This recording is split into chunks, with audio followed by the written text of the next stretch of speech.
So there are two type of broad categories that countries can follow in order to reach the socially amount of pollution within the economy. They can focus in on command control, or they can focus in on market-based policies. Command control is where a central agency sets the rules for emissions, including the levels allowed, usable technologies, and enforcement procedures. And we see command and control a little bit more in planned economies. So basically they have a central agency, that would be the EPA here in the United States, the Environmental Protection Agency, and they come in within a particular industry and they say, hey, you have to clean up pollution to this amount. So basically someone comes in and says to every single firm and every single sort of company in the industry, say, you need to clean up pollution and your emissions up to this particular amount. And the firms and corporations have to do so, and they really have no say about it. Market-based policies, on the other hand, are charges, taxes, subsidies, deposit refund systems, or tradable emissions permits to achieve the same ends.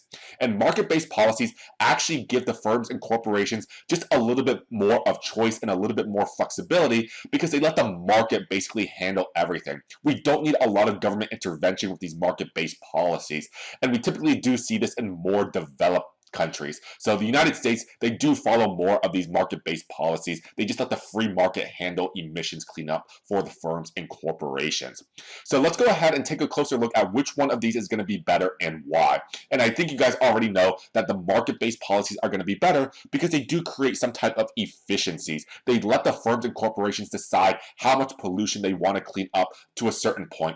With command and control, there's very little flexibility, so you're pretty rigid with this type of policy. So with command and control, we can go ahead and take a look at supply and demand analysis once again.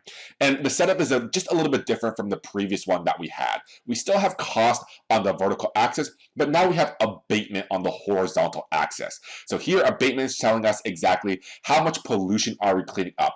At zero abatement, we are totally polluted within our economy. At A0 abatement, that means we have cleaned up pollution as much as we can. We have the highest amount of abatement, the lowest amount of pollution and emissions.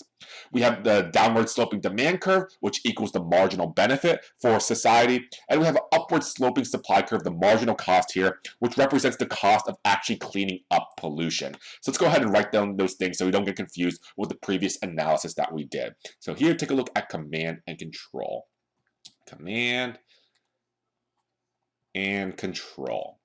And remember, this is exactly where a central agency basically tells all firms within an industry, you need to clean up emissions up to this particular point.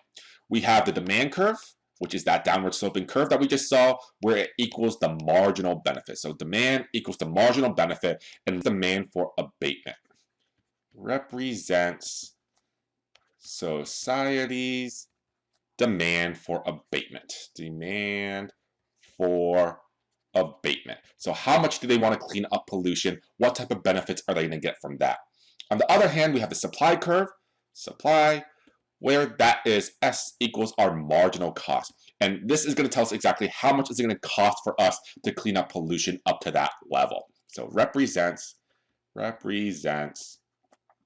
societies, or the cost of cleaning up, the cost of cleaning up pollution, of cleaning up pollution. And as you expect, what is going to be the social amount of pollution with command and control? That's exactly where the marginal benefit equals the marginal cost, where supply equals demand. So exactly here at point E. That's going to be exactly where the benefit and the cost are exactly equal to one another, and we do still have some type of positive amount of pollution. Remember, at A0, that's where we got rid of all pollution. Here at AE, we are cleaning up quite a bit, but we still have some type of positive amount of pollution here. That's just what we do see in a lot of economic environmental policy. Why isn't the social optimum going to be somewhere over here? That's because the benefit is much larger than the cost, so it would make good sense for us to go ahead and clean up more pollution because the benefit is greater than the cost. Why isn't the social optimum somewhere over here? That's because where the cost becomes way too high compared to the benefit. So here, point E, as we've noted before, the marginal benefit equals the marginal cost. And simply put, if we follow a command and control type of environmental policy, that central agency will basically say, hey, this is going to be where marginal benefit equals marginal cost. We want all firms to clean up pollution all the way up to this point right here, all the way to AE. We want firms to clean up pollution, clean up their emissions up to AE in this instance. However, there is going to be an inherent issue with the central agency basically treating every single firm as identical to one another. They really don't make any differences at all. They say, hey, firm A, firm B, firm C, you all operate in the same exact industry, so you all have to clean up pollution in total up to this particular amount. And this is going to be rather inefficient because of that reason we just said, because there may be differences in firms and companies. What if there's a very large firm and a very small firm working in the same industry? The command and control policy isn't going to take that into account. That means a small firm has to clean up emissions just as a big firm has to, and they may actually have different costs of cleaning up emissions. Maybe the big firm, it pollutes a lot, so it's actually going to have a very high cost of cleaning up pollution, but the small firm, it doesn't have as many pollution costs, so the firm is going to go ahead and have lower costs there. However, with command and control, they're saying that this big firm and the small firm, they're exactly the same as one another, and they have to clean up pollution up to this particular amount. Because of this reason, command and control isn't widely used by a lot of countries because they may be rather inefficient. So may be inefficient because of the differences in firms and corporations. Because of differences in firms and companies. So is there a way that we can be a little bit more efficient? Is there a way where we can give firms the choice of whether or not they want to clean up the emissions or pollutions based on how different they may be from one another?